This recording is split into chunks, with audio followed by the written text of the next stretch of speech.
So when we look at European employers organization, our paper has a focus on two aspects: political representation and social dialogue. In terms of the methods, we had two primary methods. We had a database, try to identify all European employers organization, and we had a database in the end of 140 organizations that are active in this area. 40 of them conduct sectoral collective, sectoral social dialogue, and the other half provide services for employers and engage in traditional lobbying. Some also set voluntary standards in European sectors. We did also qualitative research, about 100 interviews, and documentary research. We looked at the websites, but also at all the documents on the European level in which European employers organization take part, and which helped us actually to populate our individual data sheets. So we had maybe 60 indicators on each European employers organization. And in this paper, I deal with one puzzle.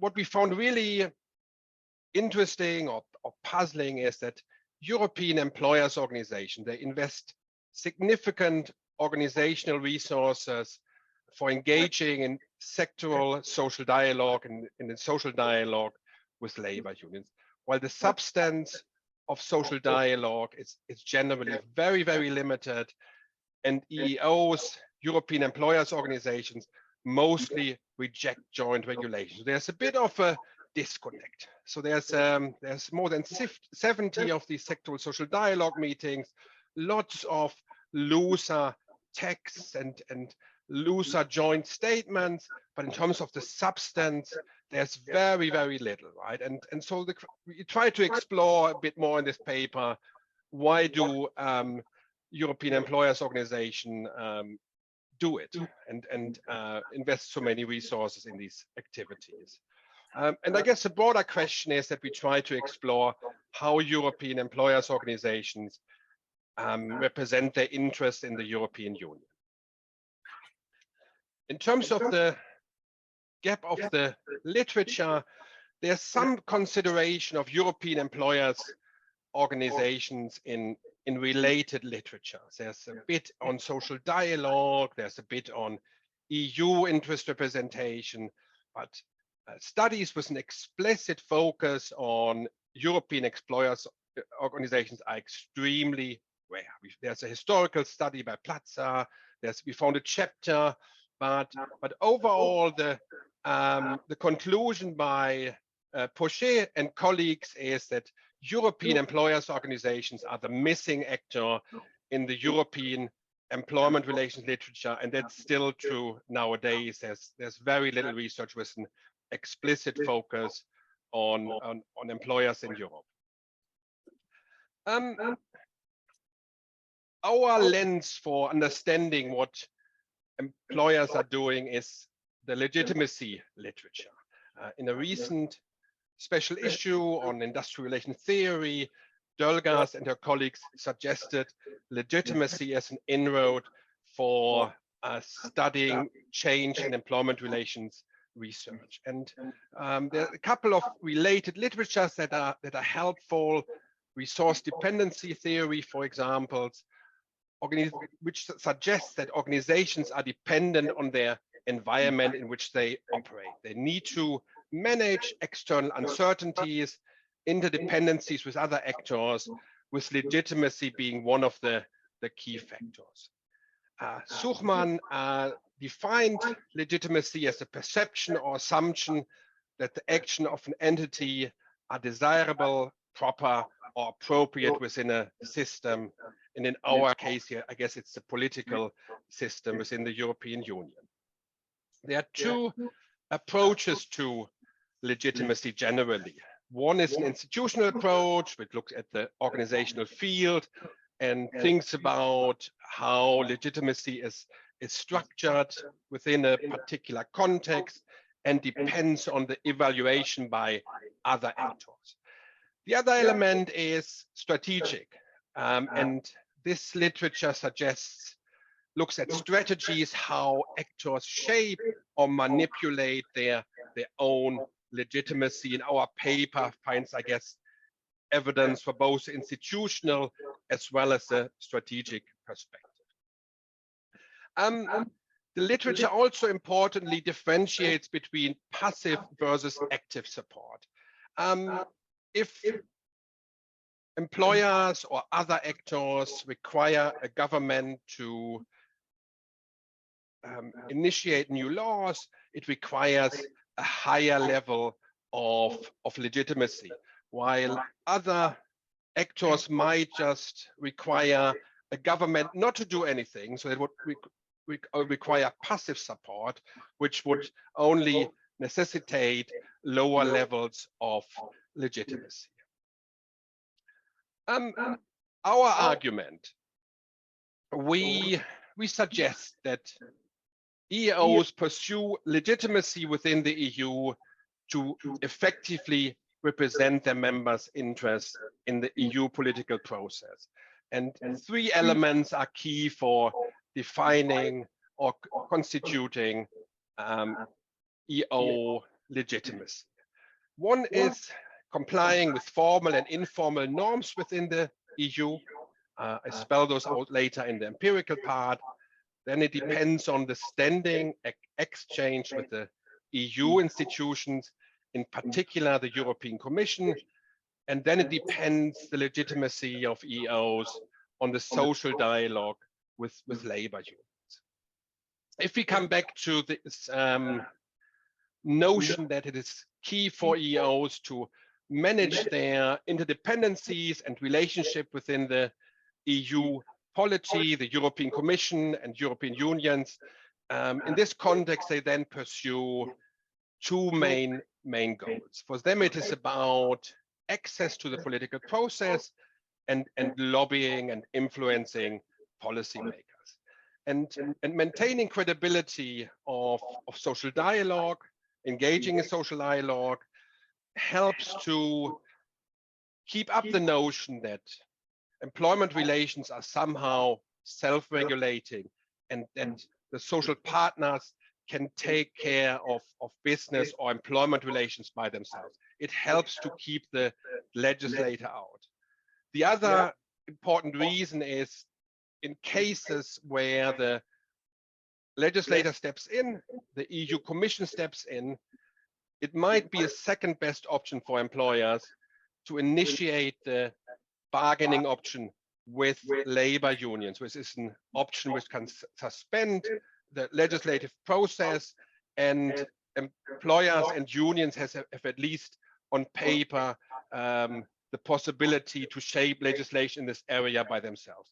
Even though that's not the perceived option, it's still better than hard legislation by the European Commission. In terms of the informal and formal rules, there's a number of formal and procedural rules within the European Union. First of all, unions and employers' organizations are registered with the European Commission and with the European Transparency Register. Once accepted as a social partner, it's possible to gain access to the EU legislative process in the early stages. There's a right to negotiate joint agreements with labor unions, participation in the EU social dialogue, access to the European Parliament, and invitation to hearings. So being a registered social partners brings a number of rights and access to the European employers organizations. But there are also a number of informal norms that are at work and matter in the European political economy, and other countries have very different context for employment relation. And what is really striking is that in the European Union there's a discourse and there are norms around social dialogue. It's deeply ingrained in the EU polity. There are the treaties, the speeches, the programs, they reiterate a commitment to social dialogue. And from the Commission perspective, or from the policymaker perspective, they expect that EOs and labor unions take part in this policy making process and contribute to policy making themselves, and to some extent self-regulate. And so for employers, it's in a way not an option to pull out unilaterally out of the social dialogue, because it would undermine their standing. And their standing is key for representing themselves in the political process.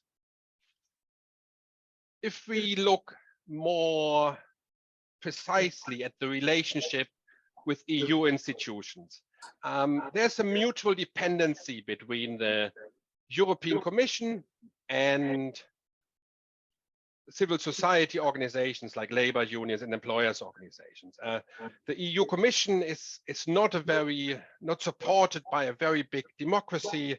It has been compared in the literature to a medium-sized town of about 200,000, with like just below 30,000 bureaucrats. So it's not particularly big. Maybe so the EU really depends on the interest group participation in the policy process. They bring expertise with them, they bring technical knowledge with them, and EOs can use that to build up credibility and their standing with the Commission through consistent and high quality input.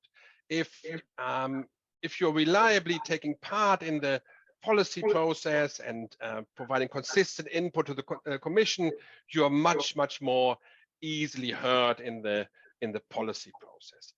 EOs tend also to frame their own interests in the language of European discourse around economic competitiveness, around growth, both key targets and goals in the European Union, but also the principle of subsidiarity is key to the EU, and you see very often that they gauge their demands in the language of the EU. So the key for them is to avoid legislation by the EU institutions. That's by far, we would argue, the overarching game by the EOs, right? And maintaining social dialogue helps the legislator out. It keeps up the pretense that the social partner can potentially or actually do it by themselves. And another aspect is really that EOs only require passive support. They don't need an interventionist government, and they don't need an interventionist commission. They rather, for them, it's sufficient that the legislator is simply inactive. So they require only passive support.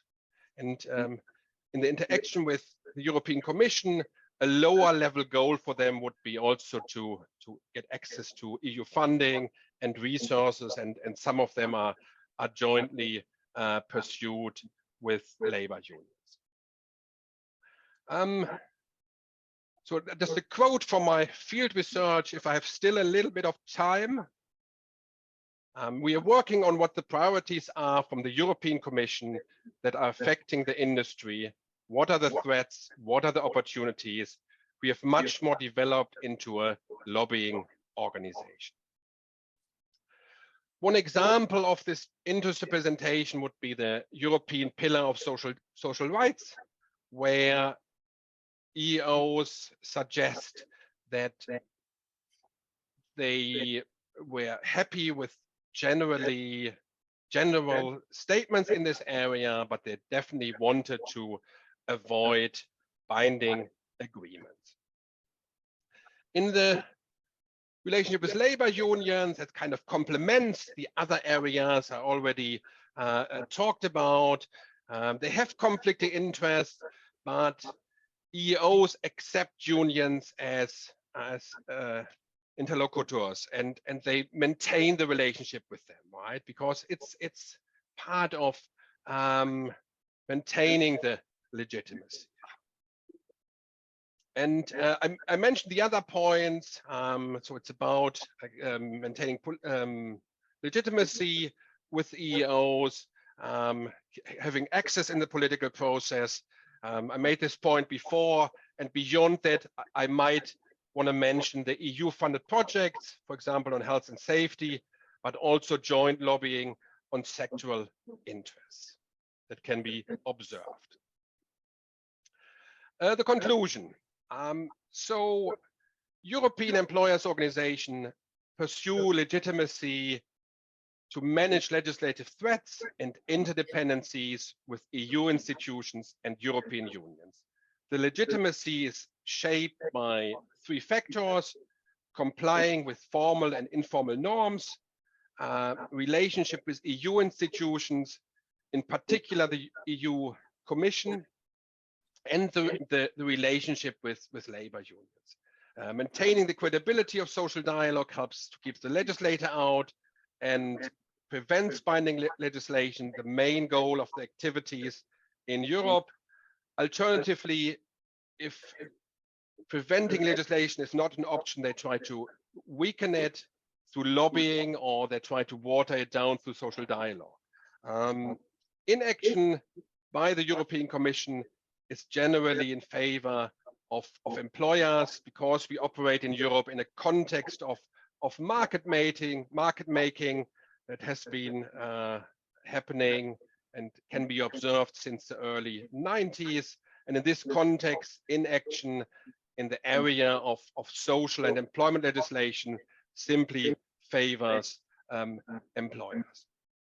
And maybe as a side note, one should also mention that the lobbying activities and the political interest representation of employers are also supported by company lobbying. And some of these companies, they have very, very significant lobbying budgets as well. I want to finish on a note that links to the role of labor unions. One point is that employers really depend on legitimacy to represent their interests effectively in Europe. But labor unions, in a way, they contribute to the legitimacy by continuously engaging with European employers in social dialogue, even if the outcomes are very disappointing from a labor union side. But I guess labor unions face similar normative pressure. For them, it's also about legitimacy within the EU context. And to some extent, both actors pursue joint projects and funding for projects within the EU. I hope you understood me, at least, even if you couldn't see me fully. Thank you very much.